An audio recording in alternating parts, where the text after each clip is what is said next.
Hello and welcome everyone to the next episode of the KUZTAL Show, the place where we're talking a lot about investment, we're talking lots about motivation and business, and I'm honestly so excited about today's episode. Like I've been actually planning this episode to record a really long time ago, but due to some technical problems and errands to do here, we didn't manage to actually record this earlier.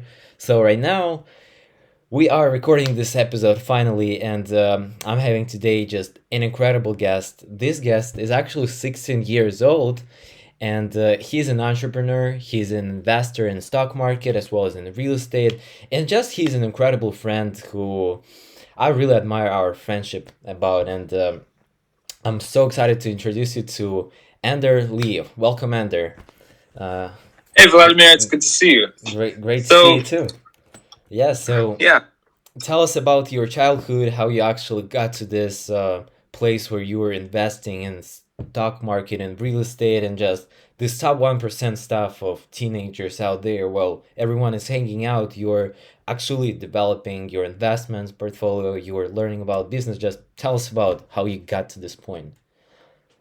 well, I think one of the things I've always started with is I've always had a really just deep thirst for always acquiring new knowledge and different ways of thinking so that I can always progress further and further in how I think about things.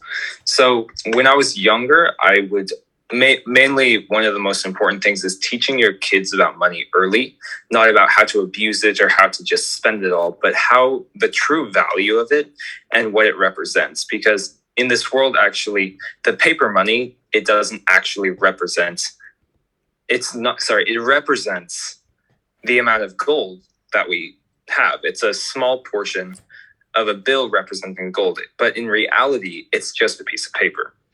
But actually, what is really important about it is when you know how to use it to your advantage, that is when you can really become a much higher working place in society. So I've always kind of committed my life to working to progress that further and further in myself and my friends and my family and the people I always work with. So obviously I found I would always have a great time searching for different ways in which I can always make my money work for me, because in this world, I don't prefer to spend my time working so I can make money, so that that money can be taken from me when I need to have something basic to keep me alive. And by the end, I'm no greater than where I started from. I need to have a way to have active income and passive income, and ways in which I can make my money, not just sit somewhere so that I can spend it one day. I need to make it work for me so that it basically produces money from itself. And today I'll be talking about a couple different ways of which I've been able to make that work, along with other investments that I've made, including my education, my knowledge, and basically just the development of myself. So one of the first things that me and Vladimir talk very much about is the stock market. And recently the stock market, because of our worldwide pandemic, there has been a very high drop in all of the finances and the money that has been put into the market at a base. And so as a result of this, it's had a very great down impact on a lot of people, but it's also had a very good impact for a lot of people. For example, for me, it has had a very good impact because I watched as my stocks began to drop a bit. And then after I realized they were continuing to go down, I sold them all.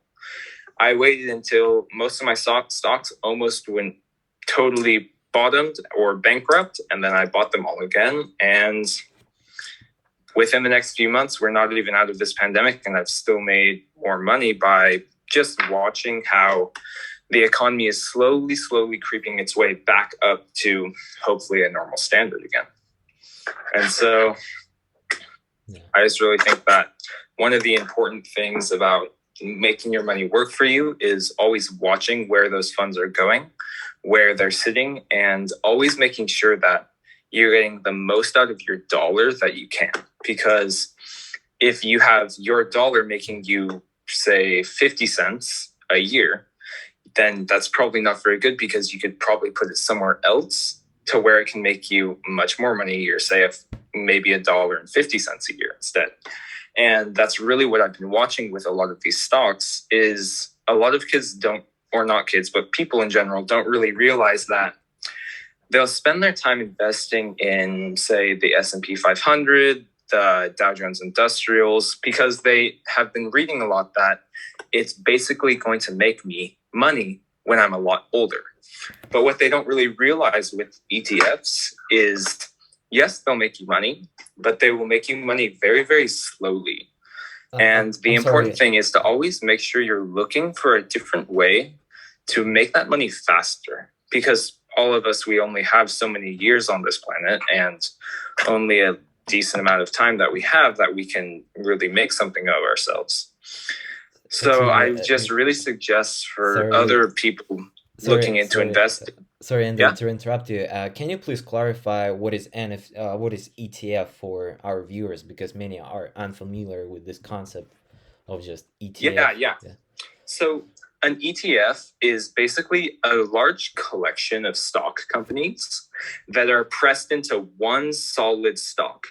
That is what you can buy. You can buy that ETF, and that ETF represents a big group of stocks.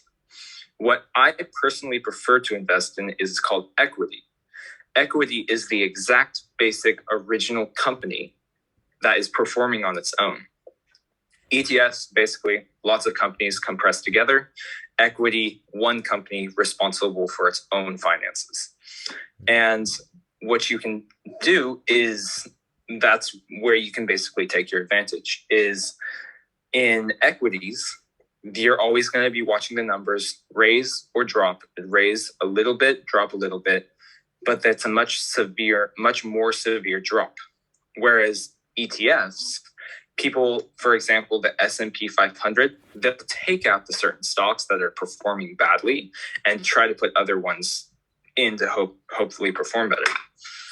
As I'm looking here at my market right now, and I'm looking at the S&P 500, and if I were to go to the charts, it is at the beginning of the year, it was sitting around 3,400. And right now it's sitting about 4,400, because at the beginning of COVID, it's dropped a pretty substantial amount from about 3,500 down to 2,500. And from 2,500, it's slowly been making its way back up. So when it slowly makes its way back up, that's what I prefer to keep away from. I prefer to drift more towards something that goes down quickly and goes back up pretty quickly. But this is all depending on if you're a day trader or if you're looking for long-term investments. If you're looking for long-term investments, you want to try and buy a stock that has a low price, but has a lot of room to grow and is backed by good corporate companies. Yeah. So for a general example, to name just a couple, I would, especially at the time we're in right now, is most of the traveling commodities like airlines, cruise lines, helicopter companies, boat companies, transportation. All of those were severely hurt by COVID. And because of that, they've slowly been making their way back up. And those are what have been quadrupling and tripling many, many people's money. So another thing that is a really helpful thing with the stocks is to always look for the dividends. So dividends is basically, they will pay you for holding your stock. And as me and Vladimir were discussing earlier, you have to always make sure you watch that you're going to make money from your dividends as much as you're going to make from your capital gains tax. Because one of the things you really have to look out for is how much taxation you're going to be giving to the stocks versus how much your gain will be. And one of the advantages to this is when you hold a stock for over 1 year, you will pay significantly less capital gains tax on that particular stock that you intend to sell. Yeah. And that's pretty much a good introduction to it. Oh, yeah. I'm sure this is going to bring a lot of value. And especially what we have learned, like I think the main golden nugget that we have learned during COVID because COVID has significantly just shaped our world. I would say it even flipped everything upside down. But what we have learned in terms of finances and investing is that when you're relying only on one source of income, like for 90% of people, that's 9 to 5 job, and when the COVID hit, actually, like the entire world, you just lost your job and now you're out of job. Whereas if you had your income put somewhere in the real estate on or in stocks that pay actually you dividends, you would be much more secured. So that's really Yeah. important, as Anders said, to look out for dividends in their stocks, as well as to look for taxes. Because personally, I live in Russia, and here the tax on dividends, that's 13% if you are not a US citizen. Because if you are a US citizen and you have stocks from the United States, you're going to be paying 25% on your dividends, which is hell a lot. And this is really what you have to look: commissions, taxes, and also dividends. Like, just because I believe, and Ender believes as well, like that's there is no point in holding stock unless you're of course gonna sell it if you don't have dividends from this company paying off back to you. Because stock without dividends, that's essentially, if you're holding it and hoping that it's gonna actually start paying dividends, that's just hopeless maneuver here, since you're gonna be out of money. You're gonna be just holding this paper stock, and this is it. So yeah. Yeah, exactly. Yeah. So I think this is something for people to digest really a lot, that people have been needing really a lot.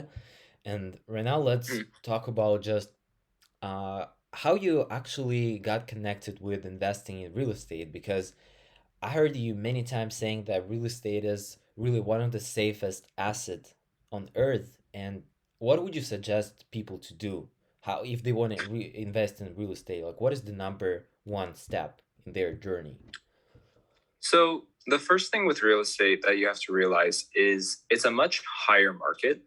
And if you really want to get into that market, you have to have a good amount of capital to start off with. And for a lot of people just beginning out in their finances, it's pretty hard to get to that beginning, especially if it's American real estate. And that's particularly what I invest in, is California, US, just because it's so stable and because you really want to choose the area in which the wealth is going to constantly be flowing in. That is particularly why most of the real estate by the coastal areas is much more expensive and better to have real estate, because it's never truly going to lose its value, because there will always be wealth flowing in from other countries to the coasts, to the ports, and to the people there. And it's just the first area right off of where people will be getting new goods, new pieces of wealth, and anywhere that, or anything that can progress their lives forward. So with real estate, how I got started with that is partnering with my father, who would also invest in real estate and buy it where he could, and making sure that you always want to make the real estate work for you. So this is the one particular area in which it is really good to have the money make every single dollar count. Because with real estate, you can actually make the money work for you.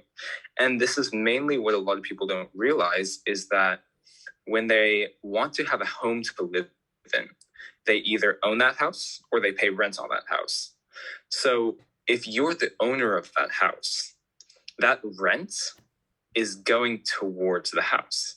So if, for example, I am buying a house for $100,000, in order for me to make my money work for me, I'm not going to just dump $100,000 into a property, because truly that's not making my money work for me. I can take 20% of that $20,000, and say, I need a loan from the bank. And this is called leveraging your money. Yes, I have that $100,000 that I can use right now to pay for that property, but there's absolutely no gain from doing that. What you want to do is you want to take 20% of the money you have, give that to the bank, and have the bank give you the other 80,000. With that 80,000, you can slowly pay it off over 30 years or 15 years or whatever you deem what you want to do. So why this is a really great advantage is the people who are going to be paying rent inside that house are going to be paying, in California, for example, it's about $1,500 a month. So $1,500 a month is going to slowly pay off that debt that you have for the bank. So now you see you have an extra $80,000 that you can use for whatever you want. And over the next 30 years, that $1,500 a month that those people are paying in rent are going to be slowly paying off the bank loan itself. So the house is essentially paying for itself. You're no longer paying for the house. And by the time, eventually, 30 years, when that house is fully paid off, you now have a way of passive income, $1,500 a month for one property. That money is now not going to the bank. When that property is paid off, that $1,500 is now going right into your pocket. And from there, you're set. I mean, that $1,500, you could totally have enough to pay for your expenses for the month. You can put that money back into stocks, make it produce more money for you. You can use it for essential needs. You can use it to help anything out. You could even use it to buy another property. Just keep on going. Guys, just a quick clarification for everyone who is now really pumped up about just investing in real estate. You're not going to get money in 2 years of investing there or in 1 year of investing. Like Alexander said, it's minimum 15 years as you can stretch your loan to the bank, like from the bank, because otherwise if you stretch it, I mean, on lower amount of years, you're obviously gonna be in expense. So always aim for like 15 years minimum being in real estate if you truly want to earn money. Yeah, I would definitely agree. So the reason why real estate is one of the safest investments you can make is because it's always a physical thing. Your real estate does not all of a sudden become bankrupt and disappear like a stock could. A real estate will never zero out because it's always a piece of land with a home on it that somebody could live in. Because of that, unless it's totally destroyed or all of the people in the surrounding area leave that area, which in California, let me tell you, that's never going to happen, then it's not really a thing you can lose on. You will always have that gain and always have that property there. So no matter what, you're always going to have whatever you put your money in. And if worse comes to worse and you need to leave, you need that $100,000, you can just sell the property and you have your $100,000. And then on top of that, you'll also have a gain because in California particularly, and other places as well, properties go up about 2% or 1% every single year. So if the property is $100,000 today, by next year, it could be $100,000 and $2,000. And if it's going up every year, then great. You just made $2,000 every single year off of a property that you've invested in. Now, if you put that into perspective, $2,000 a year, that's not really much. But say you have 12 properties, say you have 15 properties, that's going to be $30,000 a year, more and more inside the property if you one day need to sell those. So you're constantly going to be making much more money every single which way. And you can also put this extra 30,000 into innovating your already real estate that you have currently, and then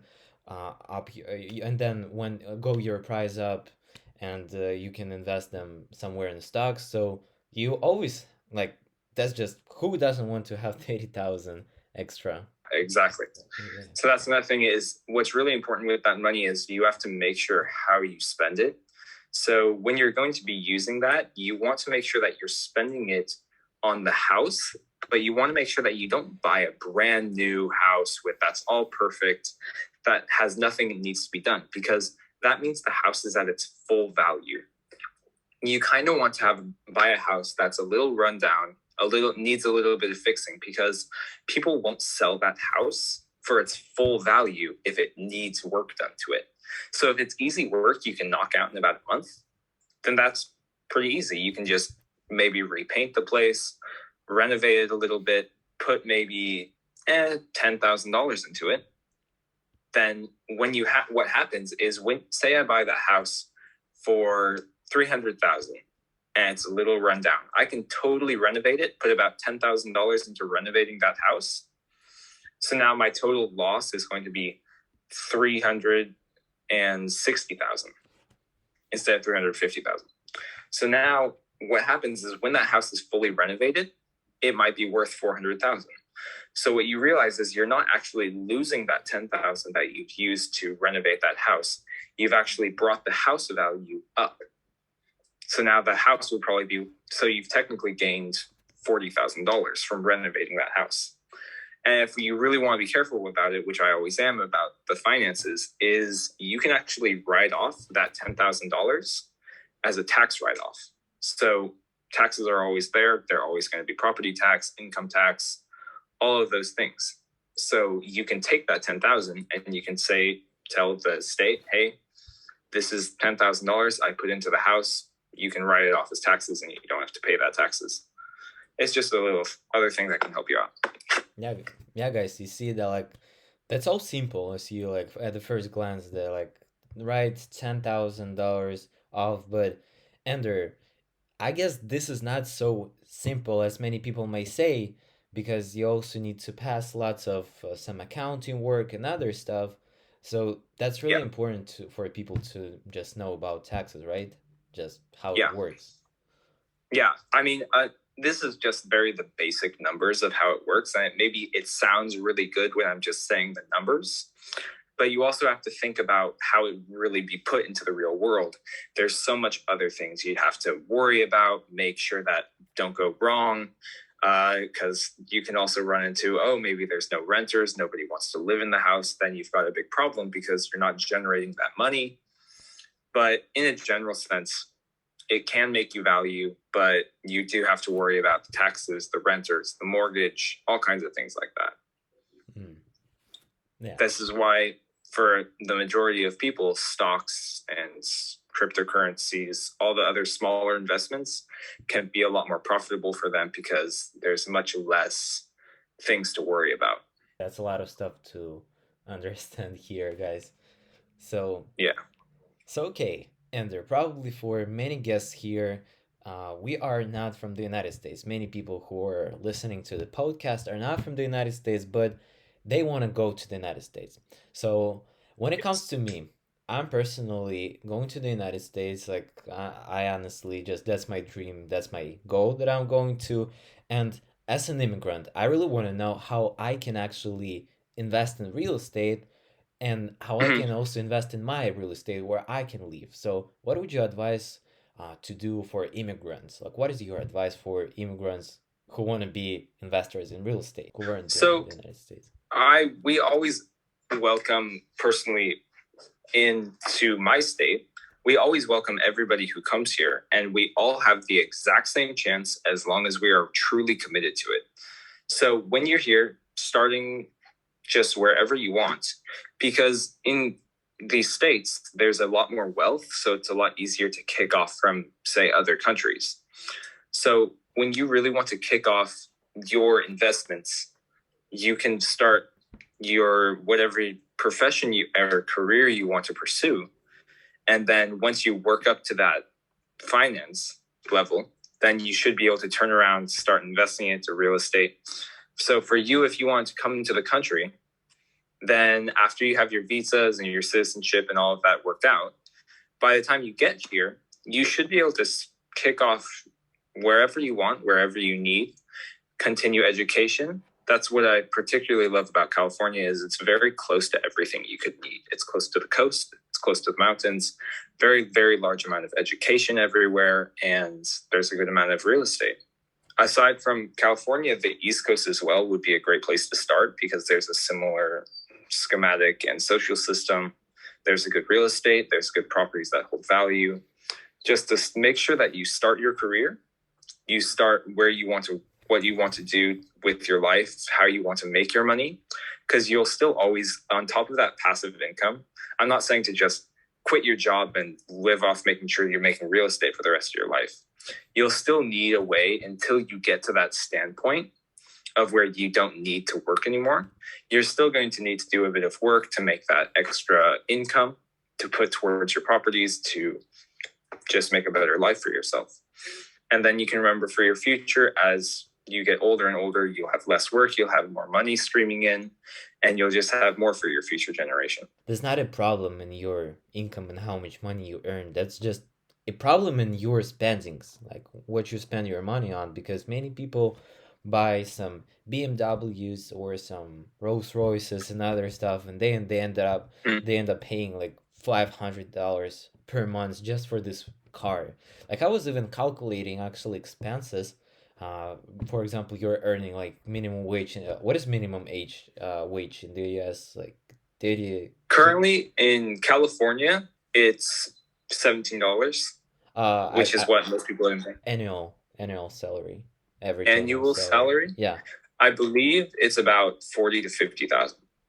Yeah, for minimum jobs. So 40 to 50,000. I was calculating, and actually all your taxes and the payments for your housing, for your some necessities, they take up only 60% maximum of your income, like just maybe 50 or even 40 if you are spending this really wisely. So all this 50 left and 60% are available for you to invest your money and put it to work for you. And yeah, that's the biggest problem with our generation. So we have so many things that we can put our money on. We can put them into Netflix, to again, to a car, to we can go out every single day. And if you can like actually be wise with your money, you're also gonna see much bigger return in the future and not care about this money like in 20 or 50 or 25 years.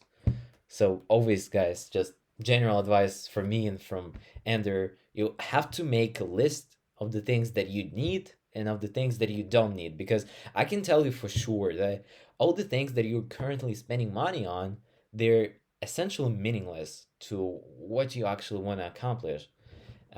Precisely. I totally agree. Yeah. So one of the main things is people get totally stuck in their mind and I have to look this certain way so that I can impress other people so that I look cool. But in reality, nobody truly, actually, as hard as it sounds and hard it is to accept, nobody actually truly cares if you look a certain way. Only thing that is truly important is what you want to achieve for yourself. If you go around with your ideal in your mind as you have to look good to impress people you essentially don't know or don't even like, then you're going to always be working to fill this void of you're not enough for yourself, you're not enough for the world, and you're not enough for producing what you want to produce. Because if you're spending all of your money to buy something that looks expensive or is expensive so other people think, oh, you're rich or you're cool, in reality, you're not. And in reality, by looking this certain way, you're not really going to achieve anything. It's just a front for what actually you don't have. All these BMWs, they're just your insecurities. Like 98% of people.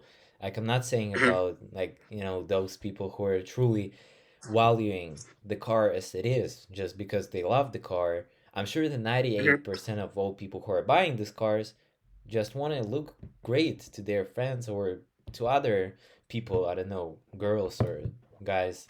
And it's just, this is new normality due to our social media stuff that we're developing, since many people are like just really love showing off with their new buys and stuff, and like you really seem bad in their background, like as you may think, they're like, oh my gosh, this person has new Rolex and I don't, so I need to kind of take a loan from the bank to buy them.